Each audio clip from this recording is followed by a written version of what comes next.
All right, man. Episode number 5, the Under Contract podcast. Today I have a special guest that I've known for a very long time. I haven't seen him in quite a while, but he's a multiverse, multi-talented man. Been in the rap game for a little while and is a hard-working day laborer as well. My boy Marco V. Let's give him a round of applause. Yes, sir. Yes, sir. What's going on? What's going on? So, yeah, man, let's just dive right into it. So, for people who don't know you, who are you? Where are you from? What do you do? Marco V from South Houston, Pasadena, Texas. Mm-hmm. Basically, your average Pasadena guy working the plains, but I also have a different side of me that maybe a lot of people don't know about. Right. So we met probably it's been over 20 years or so. I mean, I think South Houston Wildcats. Yeah. So, so where'd you end up going to high school? Memorial, Pasadena Memorial. Okay, 2008. Yeah. Shout out Mavs, let's go. Yeah. So run me through, I haven't talked to you in quite a minute, so run me through kind of from high school graduation up to this point, what you've been up to. Oh, damn. How much time you got? We got all the time in the world. High school graduation, from that point, I went on to play college football and baseball at Bethany College in Kansas. Damn. Surgeries later, came back, just started working pretty much. Everybody tries to start work when they come back, and they try to find a plan and try to do something, just jump straight into the plants. When I was about 22 years old, 23, doing that. And had to work your way from the bottom or what? Yeah, from helper status, I guess, just like everybody else does. Yeah. Going there, you want to make money. Yeah. You see everybody making money, you want to make that money, just after a while, you're just in it. Yeah, so. Yeah. I'm seeing, now that we're, people are like 10 years into their jobs now. I'm 32. I don't know about you. 32? Yeah, 32. So you're starting to see the people that are successful. They're starting to kind of separate themselves. And people are, 10 years into a job, you're going to be like getting up into maybe a supervisor position. Right.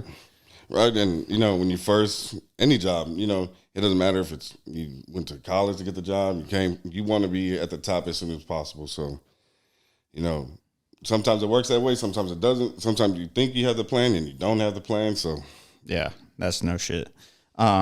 So your day job. So what exactly do you do like during the week for your day job? Yeah, well, advanced rigger. I work at. Now, I know a lot of people don't know what rigging means. What is rigging? Well, rigging is pretty much, you see your cranes when you're driving down 225, 146, whatever. We're basically the people who hook the things up to the cranes, hook loads up and basically flag the crane and build cranes. And everything involving the crane that has nothing to do with operating the crane, we do that. Yeah, so just basically like rigging up equipment to be moved or erected or... slings and chains and everything like that, manual hoisting. Pretty much everything that has to do with the crane without actually operating the crane. Yeah. So actually building them as well and transporting them as well and, from front to back. Yeah. So whenever we originally DM'd on Instagram, you said, I asked you what you wanted to talk about. You said, I'm a crane and rigging foreman at ExxonMobil with Brown and Root and was pushing a whole turnaround while we were being on the Billboard Top 100 and being part of the #1 R&B album in the country. That's right. So how did you manage all that? Working the schedule you work and then just no sleep or what? No, because, I'll take it back probably about 4 years ago. 3 or 4 years ago is when I really started taking it serious as far as music, And during the turnarounds, I really wouldn't mess with it. I would when I come home. I'd mess with it about maybe 30 minutes to an hour, maybe even if it was 15 minutes, I'll still better than nothing. Better than nothing, but we'd catch layoffs. Yeah, everybody catches layoffs. And if you know about working turnarounds, you know about that. We would catch layoffs. So. Is it kind of like a job chasing type thing where you get like a ton of work for like a couple months and then not for a while after that? Well, it just depends because, a lot of people, when you have the connections with certain people, who has the good jobs and who doesn't have the good jobs. Who has the long jobs and not the long jobs. And, hey, or, I'm going to take this one because I know this guy's going to take care of me type of thing. But at the end of the day, I can go in tomorrow and they say, hey, you're done. So that's just how it is. Yeah. And you're working for somebody contracting. So if that person who hired you to do the work decides that they don't want to pay you no more or don't want you in there no more, then, you're out the door. Yeah. Hire someone else. Yeah. But anyways, during that time, I would take the layoffs.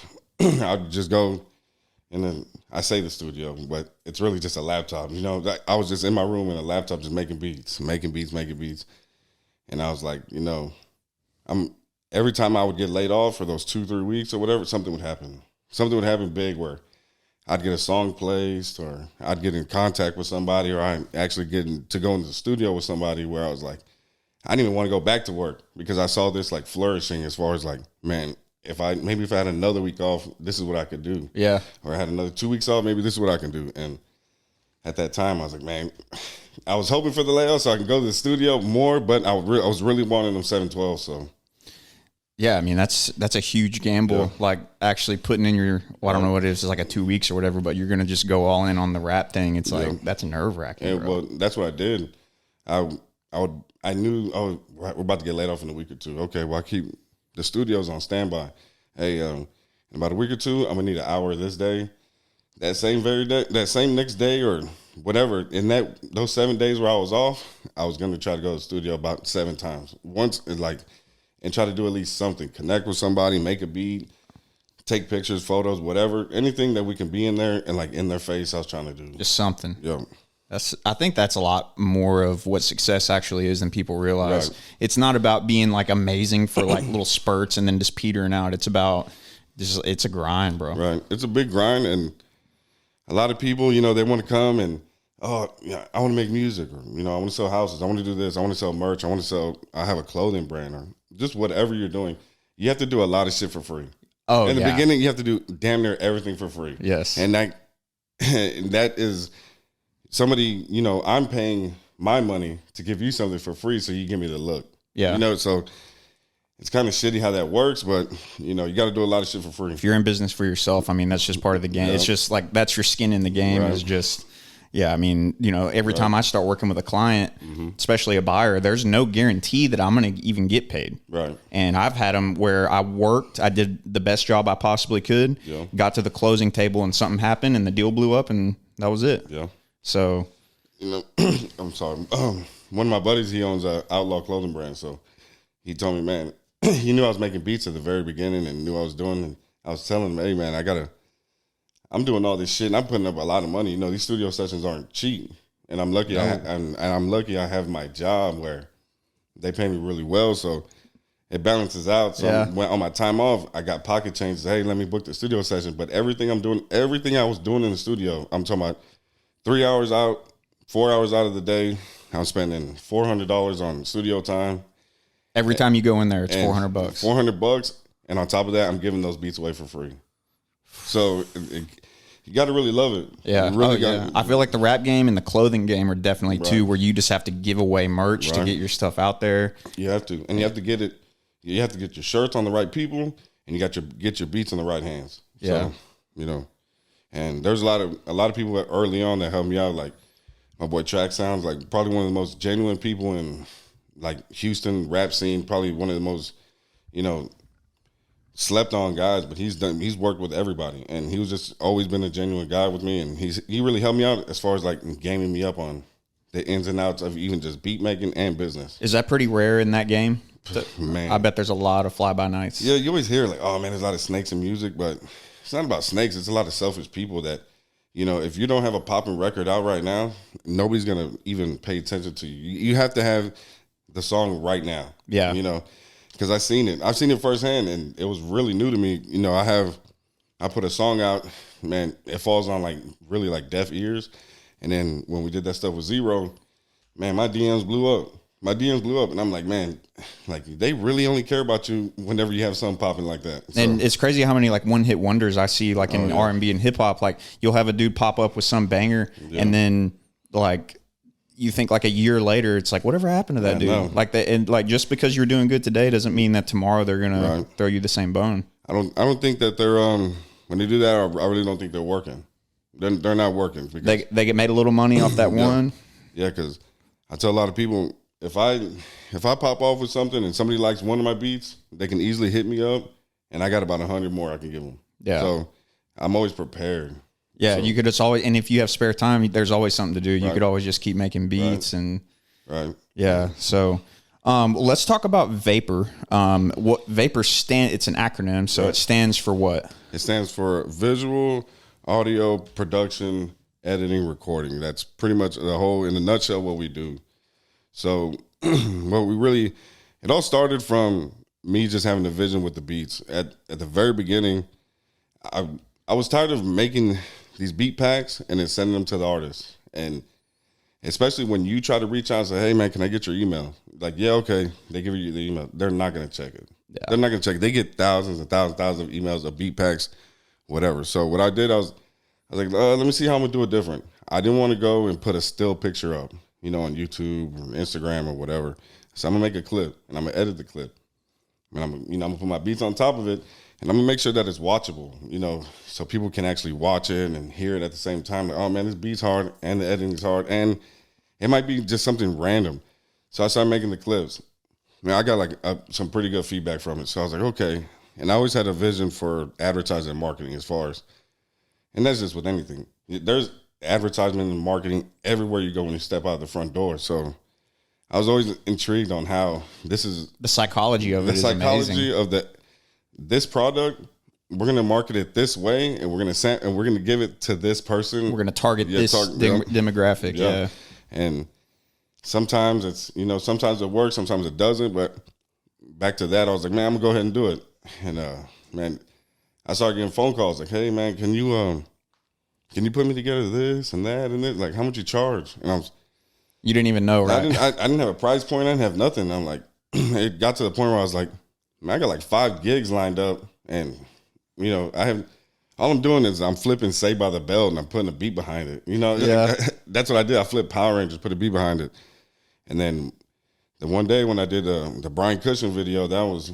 Well, I saw that. So how did that happen? Well, because I think I did. I actually linked up with Kiati from 937 The Beat. Oh, so okay. We got I linked with him, and he works with the Rockets. So I did the Astros one, and I did the Rockets. So I was trying to get something going. It's not like, oh yeah, we decided to do this. I was just doing it, and I was like, yeah, let me do the Texans. But in the past 3 or 4 years, you really can't find no fire highlights of the Texans. Yeah. That is what it is. So I was like, man, let me do my favorite one. I'm gonna do Brian Cushion. Always been one of my favorite players, favorite Texan off top. So fuck it. So I went ahead and did it. Well, I got a relationship with Arian Foster through music. So, word. So I don't know if he did or he didn't, because he's really like a quiet guy, like kept to himself, like.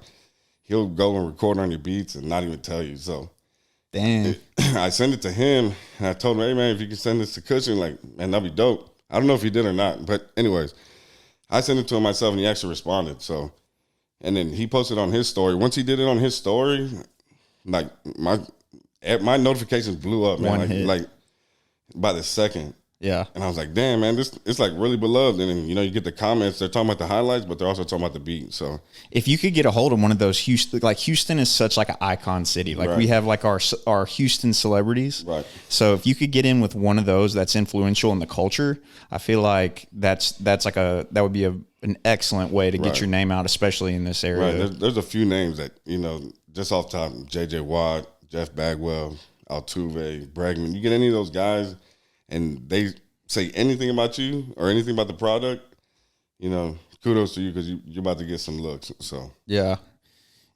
So how did you? So you had this vision. You were like, okay, I'm going to start a digital marketing company. Right. How did you learn? Because I've heard of like young kids making like millions of dollars doing like a digital marketing. I heard this call the other day. It was on the Dave Ramsey show. I don't know if you ever listened to that, but this dude calls in and he goes, should I lease or buy this next car? And he goes, well, what do you do now? And he said, well, I lease it. He goes, what kind of car is it? He goes, it's a Rolls-Royce Wraith. And he was like, you lease a Rolls-Royce Wraith? He goes, how much money do you make? He goes, like $300,000 a month. And he was like, how do you make that much money? This kid was like 24 years old. And he said, I own a digital marketing company. Right. So like, where did you even begin whenever you got that vision? I got the vision from just, there's no lane and there's no space for, there's people, like I always tell people, there's people that do photography. Mm-hmm. And, they take pictures and they do graduation pictures, they do wedding pictures.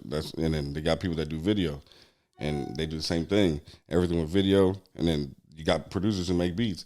There's not a producer going out there and reaching out to I don't know, any small business, any like food truck, gym, anything that's a smaller business that doesn't have that budget like that to go ahead and market themselves and billboard, whatever, however you might market, or even ads, or if they even know how to put up ads. Yeah. So I was like, okay, I'm gonna put together this thing where I'm gonna make you your custom beat, and I know they're fire because they're coming from, like I know what it is. So I'm gonna give you that. I'm also gonna shoot and I'm also gonna edit all in one. And I'm gonna give you, and I'm gonna put X amount of dollars on it. And I'm gonna make your next promo clip for whatever you're trying to release. And that's just my own thoughts, just thinking like, man, you really don't see that. Mm-hmm. All you see is, hey, you see a TikTok or something like, oh man, like this is us making whatever, or doing whatever. There's really nothing like in depth about, hey, look, this is I don't know, so-and-so clothing line, and we're going to drop these colors of shirts, 5 shirts, and look, this is how we're going to present it to you. And you go to, you see it in, it's not only social media, Instagram, Facebook, but you actually go to the website that's really like done poorly. Like, and I don't know if it's them doing it or what, but I go to a lot of these websites and they're done really poorly. And yeah. It's so easy to edit your website. Like, it really is so easy. If you had somebody to make your beats, somebody to film you, and somebody to record you and edit you, you could make something so small look so big just from somebody coming and doing that with you. And if not, you're just going to take pictures from your phone, or you're going to, just take whatever you can to go ahead and market yourself. So, instead of doing that, I'm giving people packages as far as, look, we'll come and we'll do this, and I'll make the beat, or it doesn't even have to be a beat. I'm making soundtracks too and sound beds. If you just want, you really don't like rap or whatever, or beats or anything, that's fine, because we have something for you whenever we come with the soundtracks. And you need birds chirping behind something, we're gonna give you that. Yeah. And we're also gonna give you the dope video and the dope edit, and it's all gonna be packaged as one. Man, that's pretty much what I had envisioned for it. Like, as far as advertising and promo, we're gonna make it, we're gonna make your content for you so you can do it easier. Yeah. And then they take it from there, and then they do what they want. So yeah, I feel like a lot of people probably try to do everything themselves off the rip, right. And then it's just, I've done that. When I got into real estate, Instagram was big. It was 2017, so Instagram was big, but it wasn't as big as it is now. So I said, I guess I'll just start my real estate only Instagram, and dude, that's been a big part of my business. But learning what engages people and what people don't. Like, some of the stuff I would have thought people would have engaged highly with have been like gone flat, and then it'll be something random. And I've found that video is king. Like you were saying, like those little edits with a beat. If you're just hearing a beat with no visuals, it doesn't. It's cool. Like if you have headphones on, it's cool. But if you could link the visual and the transitions, and people don't realize how hard that is. Do you use Adobe Premiere Pro? I'm not going to give up the secrets, but I'm going to tell you right now, when I'm making everything, like, it's probably not what you think I'm using is what I'm using. You know what I'm saying? And that comes from just me knowing, because a lot of people, they want to go and, when they make the visuals or they make the photos or whatever, they're just going on there and they're posting them up. Like, they're not really thinking about, like, the equipment, as far as like equipment, like they either want to use $0 or they want to go all the way up and spend way too much money. So yeah, pretty much. I use the basics. I'll say that. Okay. I use the basics yeah. So I have Adobe Premiere Pro to edit these, and dude, you really need to take like a whole course on it to learn, because it gets super detailed into. All I know how to do basically is just clip my videos. I could do transitions. I could add audio. Like, I have to dub this audio into the video. But yeah, I've definitely found that video has to be king of content right now, because somebody told me, the attention span is 20 seconds now. You got to have something that catches everybody's eye, and it's got to catch it quick. Right. They're scrolling, they're seeing everything in the world, and then it's got to be something that jumps out at them. Yeah. And another thing is, whenever I'm making these clips, normally when I make a beat, you start with your melody, whatever, and then you kind of bring it in there. All these beats that I've been putting out, is the ones that have the long intro, they don't work. You have to come right to them. Like, you really have to come right to them. And it has to be quick. Out the gate. Yeah, out the gate. So Dang. Yeah. it has to be really quick, and that's why I've been treating it. Because the last one we just did, shout out my boy A&T, but we did a Southside Certified. Yeah. They're doing a little capsule, so we just did that. The very first scene was just, it was the drone footage of downtown Houston. Is that the one that you had on Instagram like a couple weeks ago? I think I added one of them to my story. Right. No, this was recent. This is last week. Okay. So we did that with the drone footage of downtown Houston, and just an old recognizable sample as well. But it wasn't too long, it wasn't too drawn out. And when I tell people, hey, we'll come and shoot you whatever product you have, whatever, we'll come shoot you for an hour. A lot of people want more than that. They do, but they don't realize how much content they can get in an hour. An hour's a long time. An hour's a long time. But then you turn around and you tell them, hey, I'm shooting you an hour to produce a 30-second clip. They, and then you tell them. They can't put that together. They can't put it together because then you tell them, hey, it's $300. Okay. Well, guess what? I just posted a deal. I'm going to do it. What was it? It was 1 hour of filming and then a custom beat on top of that. And then it's gonna be a 30-second clip. It comes with a free shirt. And it's like I put together a package, and then I said, "Oh, it's $200." The second I put that it was $200, it fell on deaf ears. Like nobody wanted to mess with it no more. I'm like, you don't. If you go, I also have a beat store on my page, so on my website. So if you go on the website, you can see that you can either lease a beat for $30 or you can buy it for $500 to $1,000. So if I'm giving you a custom beat, and my beats run from $500 to $1,000 for you to buy one and purchase and own it exclusively, you're probably going to get a good deal. So it's a time span of like 30 seconds. 30 seconds on digital time is a lot. Yeah, it really is a lot. So you got to keep it within that time. So what do you think makes somebody like a Wheezy or like one of those big time hip hop beat makers that work with like all the rappers? Right. Like, what do you think? How do those guys get to where they are?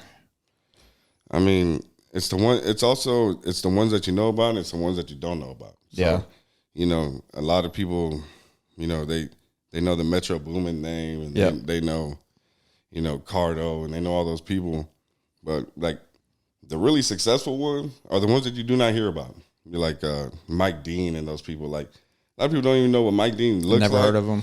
Man, if you're from Houston, Mike Dean is your favorite producer because you just don't know. You just don't know. You have no idea because he doesn't put his name out there. He doesn't put his look out there. Mike Dean is your favorite producer because he produced everything from Scarface, Zero, and all the way up to working with Kanye West and Travis. So did he do the Zeros like I think the album was Crack. I don't know, but I know that the big one is I Hate You. So okay, around that era, that's when it had its own little style. Like Zero's beats I could always just tell this is going to be Zero. Yeah, and they had a lot of live instruments as far as guitars, pianos, and a lot of those melodies. And Mike Dean helped out a lot with it.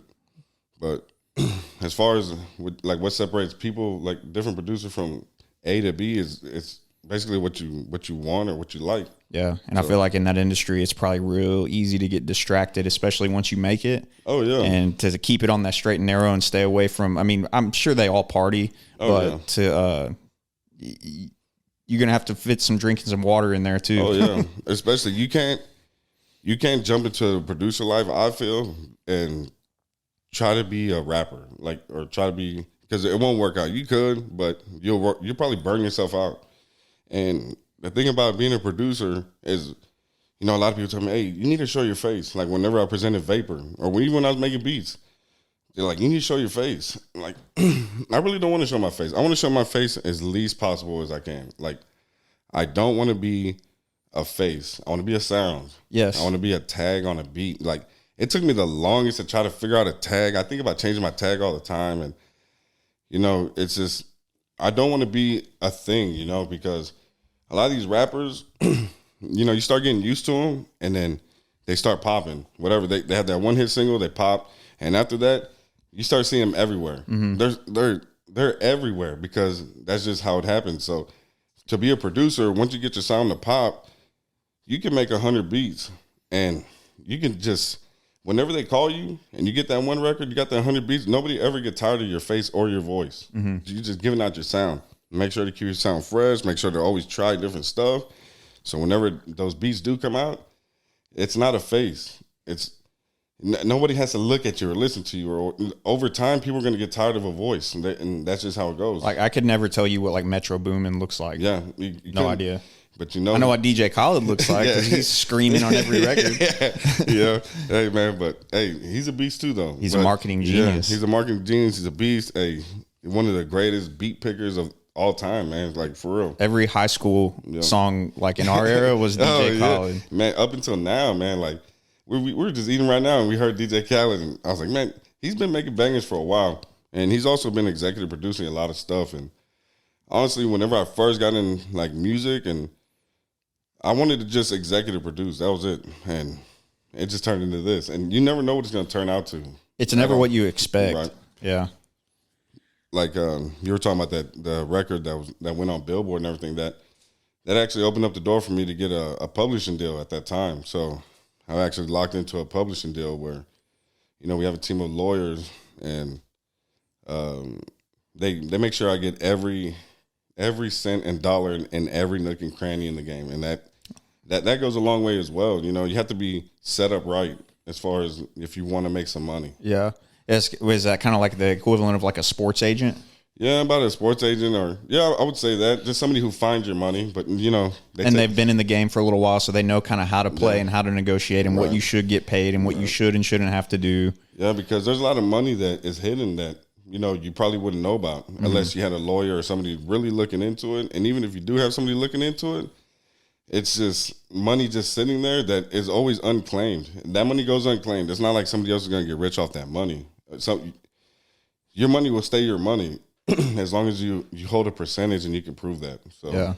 So how does Spotify work? Because I mean, used to it was you made a song, it came out, you sold records, or you actually sold physical CDs. Right. So then everything's transitioned to streaming now. So how does like I feel like a Riff Raff probably makes a lot of his money from like Spotify plays because he's very popular, but you don't hear him on the radio. So that's probably his niche. How is that monetized kind of?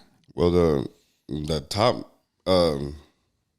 Well, just to break it down, really, it goes. Tidal is the top platform for artists to put their music on to make the most money they can. Tidal, Tidal. Oh, okay. It was the Jay-Z. I think he sold it, but he's the one who started, and that was supposed to be artist owned. They had a little ad and promo thing where it was all them Lady Gaga and Daft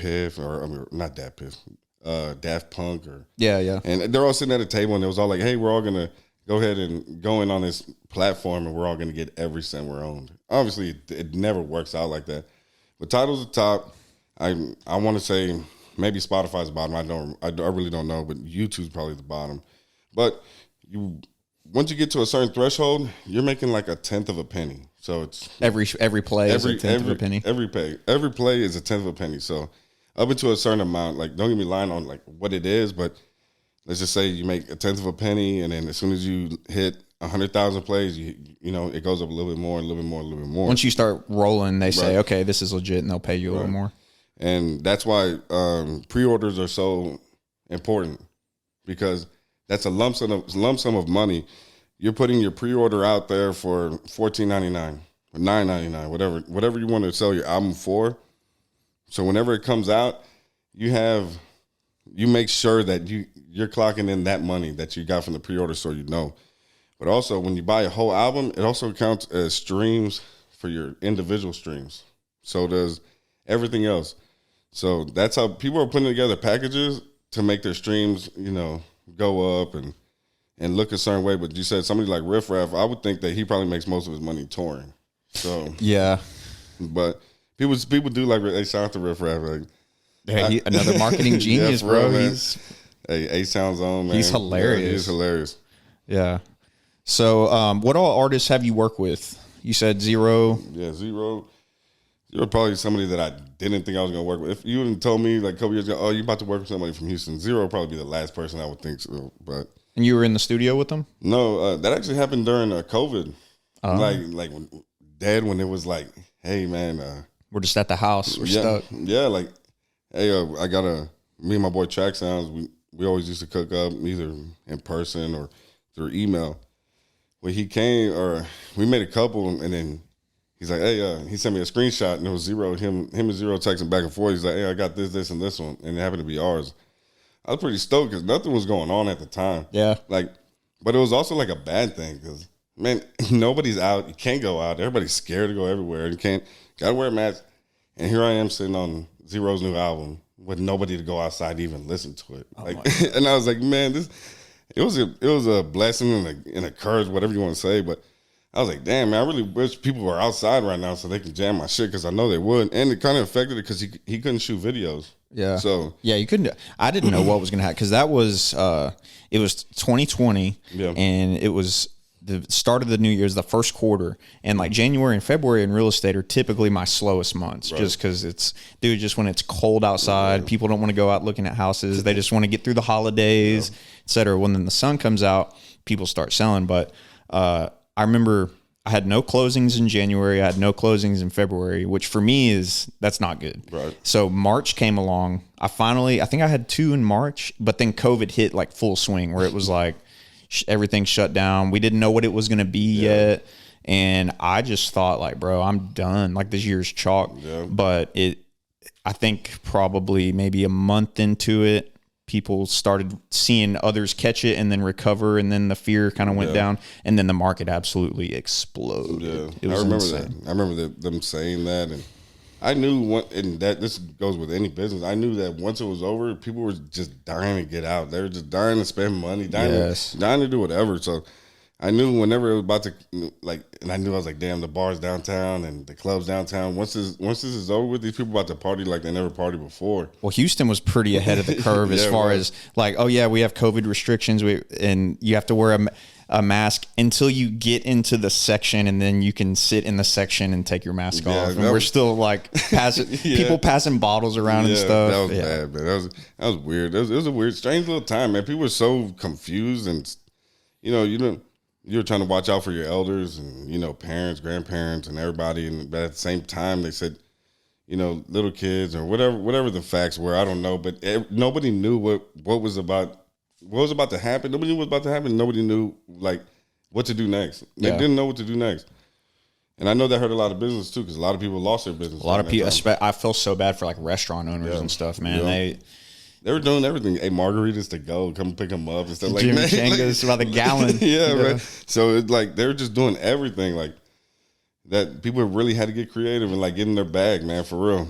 And then, hey, thank God, like HEB, home, like the grocery delivery, and man, a lot of good stuff came out of it. People don't want to really say that, but man, it really did help. But at the same time, it didn't because it's making people realize what a career where normally it's like we got to get up, we got to drive to the office, we got to be at the office from 9 to 5. People are finding out they can get just as much, if not more, done in less time just working from home. Right. And I feel like it's a lot better for their mental health because they don't feel like they're trapped at a job all day and they can't leave until this time. Yeah. It's like you can do some work in the morning, go to the gym maybe in the afternoon. As long as you're on your, getting your stuff done, working from home is going to be a big thing in the future. And I think like all the office buildings in downtown, like eventually I would think, there's going to be some things that you need an office for still, obviously, like a law firm, like you need to have clients come in and talk with you and sign documents and stuff like that. But I feel like there's going to be a lot of empty office space.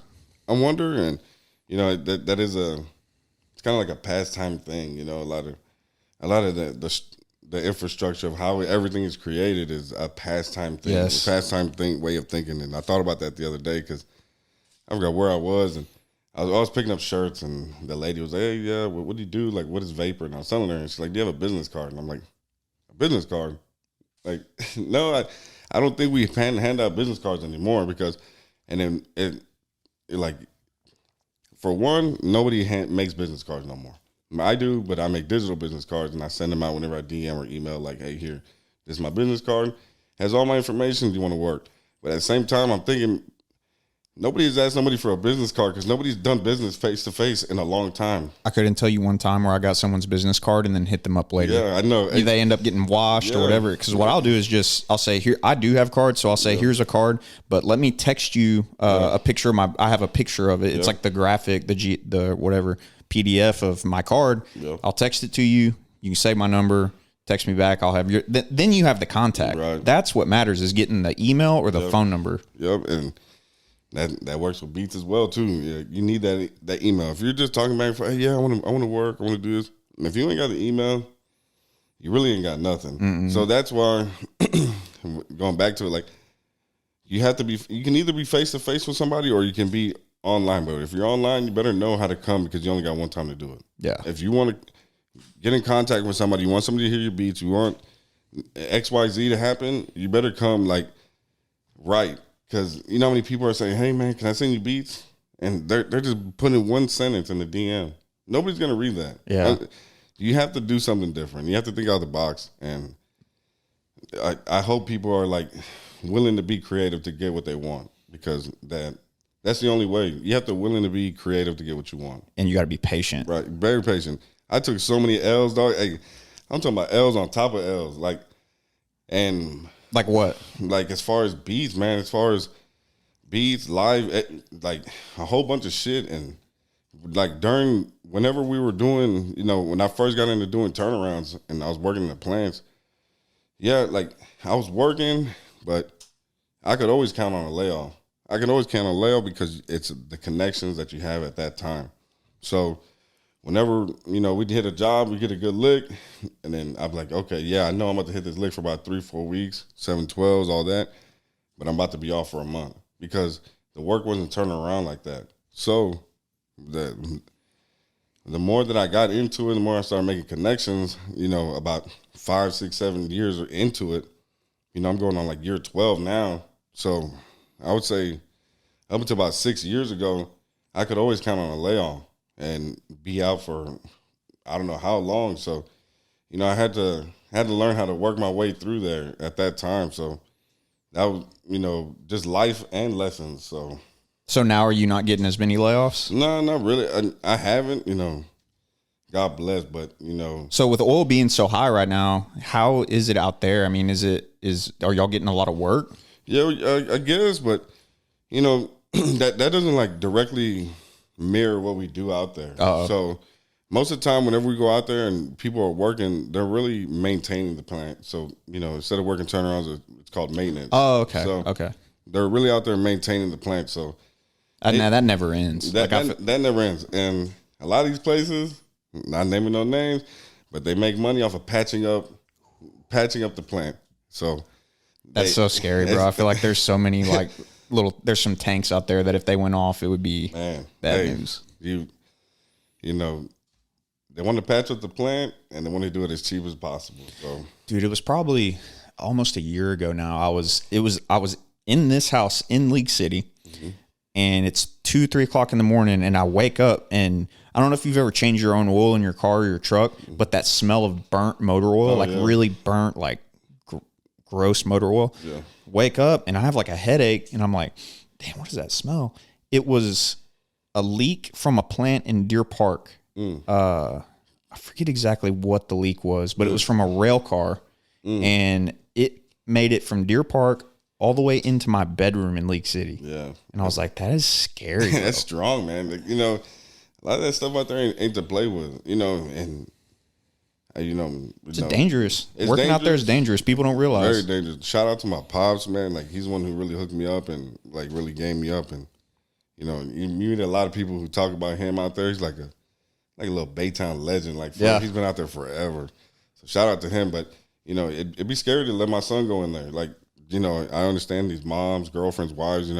They're worried about their man when they go because it's day in and day out, and it's so common that you hear people, oh, yeah, I work in the plants. Everybody does. It's really common, but it's really fucking dangerous, too. So, I do feel for a lot of people, but at the same time, man, some good money to be made in there. So I can't knock nobody or complain. So yeah, a lot of these plants, they have all their own, like so say if BP or Shell or one of these has a fire, they don't call Deer Park Fire, or do they do that, or don't they have their own fire?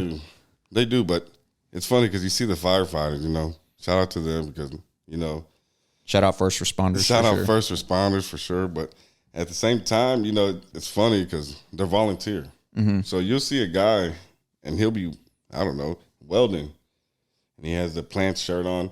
Something happens, he has to put down his welding hood and stuff to go fight the fire. So it's one of those things. Yeah. And luckily, I haven't been able to experience anything like to that extreme. We've been in like evacuation stuff, but I don't want to know how it goes. You know what I'm saying? Absolutely. Yeah. Yeah. All right, man. Well, one last question here. I'm going to start asking this to every one of my guests. So you're going to be my first one. If you could go back and tell your 16-year-old self something, what would you tell him? Man,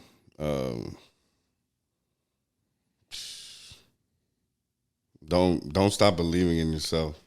Like, don't stop. Yeah. Like, I would tell my 16-year-old self anything is possible.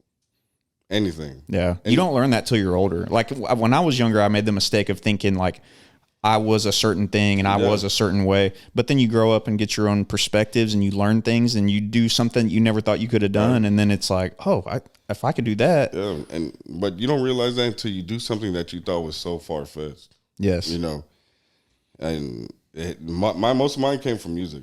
I never once thought I'd be on a Billboard Top 100. Never thought I'd be on, have the #1 record for countless weeks. I never think those things. Yeah. But once you do it, you want to see what else you thought was so unreachable and try to reach that. So, well, the thing is another thought I've had as I get older and learn, somebody's going to do it. Right. Why not you? Right. And whenever you're younger, going back to 16, you think that there's something special about that person that makes them that. And then you realize that there's nothing special. It's just whatever's inside driving that person to do that, that's what made them do that. Yep. It wasn't just, oh, man, I want to do that, and it just happened. Yeah, it wasn't like I remember like in sports in high school and stuff. Right. It's like there was like the kids that were talented, but then there was the kids that work hard and they're talented. So you just learn like talent will get you so far. Mm-hmm. But I mean, dude, like once you say you're the stud in high school, you graduate, you go to college, everybody's a stud. Right. Even more so if you end up making it to the league. I mean, it's, there was a ton of talented guys. And how many times have you heard the story of the guy that he was amazing and had all the talent in the world, but he just was lazy? Yeah. Or what did it say? Hard work beats talent when talent don't work hard? That's right. 100%. That's right, man. So, yeah, man, go ahead and get it. Yeah. Anything else you want to promote? Nah, good, man. Go check out vaporvision.org. What's the Instagram and everything for all that? Instagram is at vapor_vision. There's a beat store on there. If you're an artist looking for beats, affordable beats on there. I have all 4 of my packages up there. If you need a Vaper package, got merch on there. You can go ahead and hit Lexi B at vaporvision.org. That's the management. Marco V at vaporvision.org. That's the email. So, yeah, man, find me. Okay. All right, dude. Well, I appreciate it. Yes, sir. All right. Later, y'all.